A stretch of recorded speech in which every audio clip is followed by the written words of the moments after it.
예, 변동성이 커진 가운데 어제는 코스닥 증시가 강한 상승세를 나타냈습니다. 오늘 또 시장 흐름들 궁금하실 텐데요.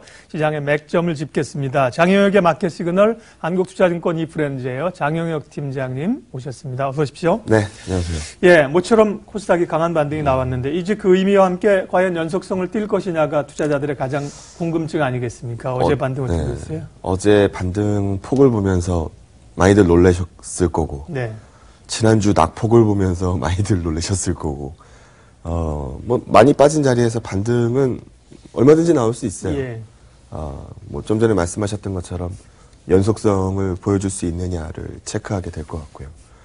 전일 미증시 보니까 여전히 뜨거운 미증시 얘기들을 많이 하고 있어서, 맨 마지막 좀 순서를 바꿔서 이거서부터 한번 보여드릴까요? 예. 여기 한번 보시면, 우리가 조삼모사 시기 됐든 어땠든지 간에 우리는 내년에 세제 개편안을 원한다.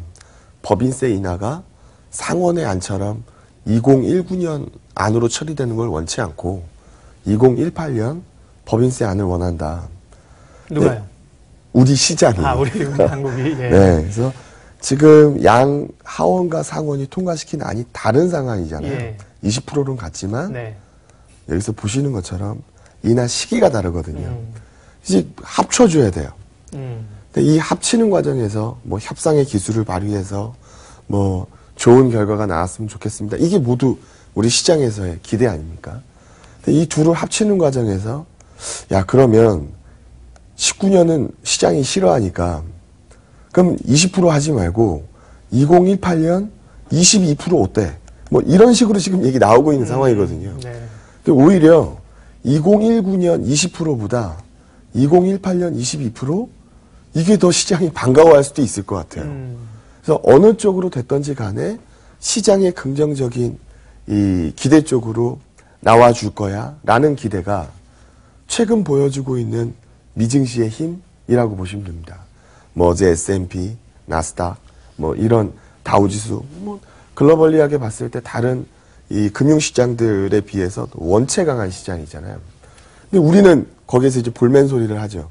그럼 왜 이렇게 강한 시장에 왜 우리는 좀 떨어져 있는 자리에서 물론 많이는 안 빠졌는데 떨어져 있는 자리에서 시원하게 못 튀어 올라갑니까?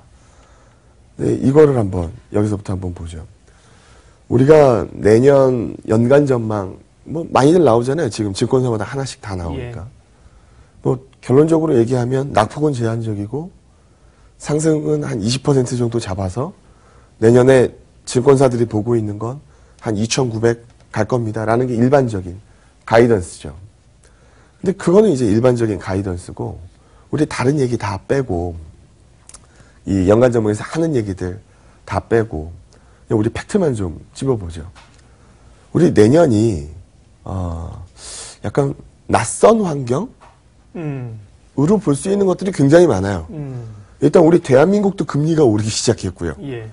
미국도 연준장이 바뀌면서 금리 인상 속도 떨궈질지 뭐 할지 모르겠습니다만 저쪽은 인상 기조를 이어가고 있는 상황이고 ECB의 테이퍼링이 내년서부터 실시가 되고 우리는 이제까지 유동성 늘어나는 시장에서 일반적으로 주식시장 거래를 했는데 내년 환경은 이건 이제까지 봤었던 그림하고 약간 다른데 라는 부분들이 있어요. 물론 이게 시장에 엄청난 마이너스가 됩니다. 이런 건 아니에요. 그런데 선진 증시 같은 경우에는 기축통화를 쓰니까 이 뒤바뀌어진 환경도 일부는 버텨낼 수 있을지 모르겠어요. 예. 근데 신흥증시 입장에서 봤을 때는 달러 가치 대비해서 신흥통화 얼마. 그럼 이 신흥통화를 기반으로 한 그 신흥국의 자산, 주식 얼마, 채권 얼마, 이런 식으로 메커니즘이 딱 짜여져 있거든요. 그러다 보니까 이 최근에 여기서 보시는 것처럼 한국도 마찬가지고 한국을 제외한 신흥국도 마찬가지고 일반적으로 외국인들이 매도를 찍습니다. 그러다 보니까 해외 증시 저렇게 잘 나가는데 우리는 좀 못 따라갔네 라는 부분들이 좀 많았고 여기 제가 동그라미 2개를 쳐놨는데요.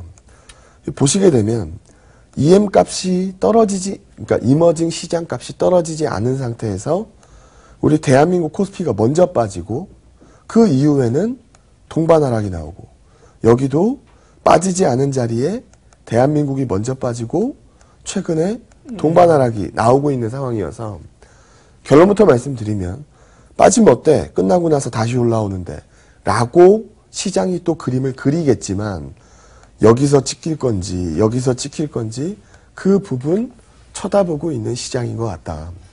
근데 그 중에서 유난히 왜 이렇게 대한민국 시장에 많이 파는 것 같아? 여기 보시는 것처럼 예.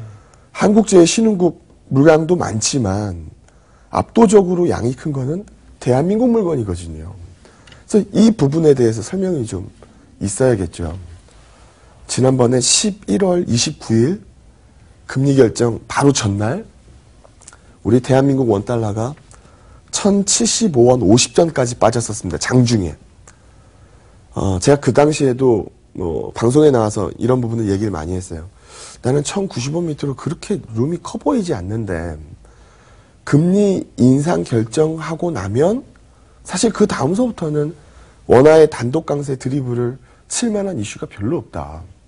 지금 이렇게 원달러 떨어지면 쾌재를 부르고 있는 건 외국인들이다. 외국인들은 앉은 자리에서 환차익을 따먹고 있다. 그 부분 말씀드렸었죠. 여기 보시는 것처럼 원화 기준으로 본 MSCI 값하고 달러 기준으로 본 MSCI 값하고 현격하게 다릅니다. 상승률로 봐도 어마무시하게 다르죠. 지금 최근 구간이 달러 기준 이 MSCI 값으로 봤을 때 굉장히 이득을 많이 본, 뭐 그냥 원화 값으로 기준으로 봤을 때보다 많이 봤었던 구간이에요. 그 구간에 아마 매도세가 좀 쏠리지 않았을까. 전반적인 차익 실현 욕구가 그쵸. 있다는 거죠. 여러모로 뭐 부클로징 그렇죠. 차익 실현 욕구는 있지만 이 환이라는 게 계속 그 레벨에 있는 게 아니니까 단기적으로 대한민국 시장에 좀 많이 쏠린 것 같다. 이거 지나고 나면 다시 올라가겠지. 그 시점 되면 뭐 저도 제한포트에 다시 종목수 늘려놓겠지. 이렇게 시장 읽고 보고 있는 상황입니다. 예. 다행히 IT주들이 이제 소위 뭐 센티멘트라고 하는데요. 심리가 더 이상 악화되지는 않고 뭐 뉴욕이나 우리나 조금씩 올라오는 게 시장의 중심을 좀 잡아주는 것 같고요. 자, 어제 시장에 이제 뭐 반가운 상승이라고 표현을 하고 코스닥이 이제 강하게 올랐는데 자동차주가 큰 폭으로 하락한 게 어제 굉장히 좀 이변이었어요. 스포트에 현대차는 없지만 모비스랑 제철이 지금 있어서요. 자동차 어제 하락한 부분들 또 포트 점검도 한번 하면 좋겠네요. 저는 어제 현대제철이 많이 안 밀렸어요. 모비스도 상대적으로 네, 모비스도 안 밀렸어요. 현대차가 많이 밀렸어요. 그래서 뭐 계속 말씀드렸던 것처럼 현대 모비스를 제한포트에서 추천을 드리고 있고 지배구조 이슈에 포커스를 많이 맞췄죠. 덤이라고 말씀드리고 있으니까. 현대제철은 포스코 대비해서 워낙 밸류 격차가 많이 벌어져 있으니까 뭐 좁혀질 겁니다. 라는 부분 말씀드리고 있는 상황입니다. 그럼 어제 현대차 왜 빠졌어요? 라는 부분을 얘기를 해봐야 되겠죠. 최근에 이런 얘기했어요. 5년 만에 증익이 될까요? 뭐 IT 다음에 자동차는 안 돼요? 뭐 이런 식의 얘기들 없었던 거 아니죠? 꽤 많이 있었어요. 자동차 업종에서 반등이 작지는 않았어요. 근데 어제 현대차가 꽤 많이 밀렸어요. 근데 이 이유를 한번 보시면 되는데요. YOY 값 보지 마요, 우리. MOM 값 봐요. 그 말씀했죠. 요즘 우리 이 얘기하고 있었잖아요. 우리 이런 거 보지 말고 MOM 값 봐요. 중국 데이터인데. 그러니까 월간 비교로. 빠져 있는 거 다 아는데 뭐하러 YOY 값을 보냐. 어차피 바닥을 잡고 싶으면 MOM 값으로 개선되는 속도 보면 될 거 아니냐. 이 얘기 하고 있었던 상황인데요. 다른 데도 아니고 아까 전에 이항영 위원님도 여기 얘기를 해주셨었어요. 현대차 글로벌 경영연구소에서 내년 중국 시장 성장률이 로스를 찍을 것 같습니다. 라고 발표를 딱 해버리고 나니까 5년 만에 증익을 찍어야 되는데 감익 때문에 안 되는데 라는 부분들 시장에서 어제 집중 많이 된 것으로 보여집니다. 그래서 올해 판매 목표치가 825만 대인데요. 지금까지 데이터로 보니까 택도 없어 보이죠. 예. 내년에 750만 대 수준으로 내릴 걸로 보여지는데요. 판매 목표치를 내려잡는 거, 글쎄요, 현대차한테 이제까지 없었던 모습이기 때문에 아마 이런 부분들이 어제 현대차를 매도를 좀 몰고 가지 않았나라고 판단을 합니다. 그러다 보니까 그럼 어떻게 할까요? 라는 부분에서 질문들이 많이 나오죠. 근데 저는 어제 현대차 시세는 굉장히 안 좋았었던 건 맞지만 또 하나 확실한 건 분명히 기저입니다. 이 안 좋아가 일반적인 현대차의 뉴스플로우인데요. 그렇다라 그래서 기업 가치가 제로로 갈 수는 없거든요. 그 정도로 상당 부분 많이 근접하지 않았나. 그래서 현대차가 불편하면 우리 편안한 선택을 하자. 모비스 같은 경우에는 이번에도 이 문 대통령 이 방중에 경제살렸단이 같이 따라가잖아요. 거기도 이번에 정의선 부회장이 가요. 그리고 뭐 공정거래위원장 코멘트도 여러 번 있었고 뭐 지배구조 이슈 나올 수도 있거든요. 그건 말 그대로 덤이고 현대차는 자꾸 언인 가지고 말이 많으니 모비스처럼 AS 부분에서 확실히 그냥 안정적인 이익을 버는 부분이 이렇게 7, 80% 비중으로 돈을 벌어주고 있으면 이거 모듈 부분 가지고 실적 등락 보이는 건 얼마 안 될 거라는 거죠. 그래서 이렇게 상향 찍는 이 구조를 거래하는 게 낫겠다. 현대차보다. 그래서 이렇게 보시면 좀 쉬울 것 같고 일반적으로 모비스는 현대차보다 밸류가 더 많이 받아야 정상이에요. 근데 현대차가 무너진 다음서부터 언더밸류를 종종 받아왔었는데요. 지금은 그 언더밸류를 뱉어내야 될 시점입니다. 어제 현대차 충분히 논란거리가 만들어진 건 맞지만 현대모비스라는 편안한 선택한테도 마이너스 점수를 안기기에는 좀 어차피 부진하고 모두 다 알고 있었던 부분이기 때문에. 그럼 포트에 그냥 가져가는 거예요? 그럼요. 예. 저는 현대모비스를 이 현대차 어닝으로 읽지 않았으니까 그래서 포트에서 변동 없이 현대모비스 그대로 끌고 갑니다. 모비스랑 제철 가고요. 네. SK텔레콤하고 넷마블 게임스하고 요것도 잠깐 얘기해 줄래요? 통신주, 뭐 게임주 차트 같은 거 한번 볼까요? 어제 게임주 같은 게 또 강했거든요. 네. 그냥 차트 보면서 쭉 얘기하죠. SKT 한번 차트 보여주세요. SKT 한번 보시면 그저께 시세인가 한번 고점 장중 고점이 28만 원 정도 넘겼었다가 그러네요. 음봉을 만들었었어요. 요거 좀 아쉽죠. 요거 좀 아쉬운데 최근 시장 거래소 분위기하고 최근 SKT 움직임하고 대입해서 한번 읽어보세요. 부진했냐? 부진하지 않았냐? 부진하지 않았어요. 상대적으로 강하죠. 그렇죠. 넷마블 볼게요. 뭐 한동안 NC한테 좀 치였어요. NC한테 뭐 NC가 탑픽이에요 라고 가는 의견들이 좀 있었으니까요. 그래서 넷마블이 후퇴했냐를 보시면 됩니다. 보시다시피 후퇴 안 한 상황이고요. 뭐 현대모비스 좀 전에 봤고 제철도 봤고 그다음에 CJ CGV 한번 보죠. CJ CGV 한번 보시면 이것도 좀 길게 보면 한번 훅 올라온 자리에서 꽤 기고 있어요. 지금 현재. 좀 길게 보여주실까요? 주봉으로 한번 볼까요? 네, 좀 긴 그림으로. 한번 확 치고 한번 확 많이 빠진 자리에서 들고 올라온 자리 이후에 좀 기고 있는 상황입니다. 그러니까 아직 뚜렷한 방향이라고 보기엔 좀 어려워요. 주봉이 훨씬 짧아요. 그래서 뭐 고점 대비해서 지금 가격 얼마 밀렸어요? 뭐 이런 부분들 살펴본다 하더라도 지금 이거는 서 있는 거죠.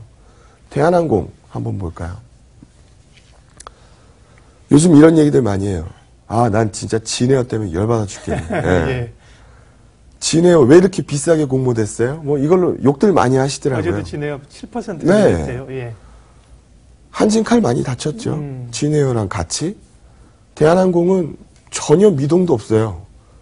가장 안전한 항공주 중에서 가장 대표주의자 안전한 종목이에요. 그래서 여기도 뭐 다른 항공처럼 빠진 부분도 없고 원화 강세 수혜주 골라보세요라고 할 때 항공 얘기하면은 뭐 이 부분 얘기할 거고 뭐 중국인 관광객 다시 인바운드 늘어나면 걸어오진 않을 거고 뭐 대한항공 대표주로 제안을 드리고 있기 때문에 여기도 예. 큰 변동은 없습니다. 그래서 지금 종목 수가 좀 줄어드는 상황이기 때문에 다시 한번 시장이 다시 올라가겠구나라는 생각이 들 때 아마 삼성전자가 다시 재편입이 될 거고 그 이후에 노렸었던 뭐 SK 이노베이션이나 뭐 면세데이터들 뭐 종목들이라든지 그런 확장을 얘기하도록 하겠습니다. 어제 자동차주 변동성이 커서요. 관련된 모비스 점검하다가 제안포트에 있는 종목들도 여쭤봤는데 친절한 용역 씨, 장영혁 팀장님께서 쫙 한번 리뷰를 해주셨습니다. 예, 전략 마무리할게요. 예. 우리가 외상이 있고 내상이 있는데 네.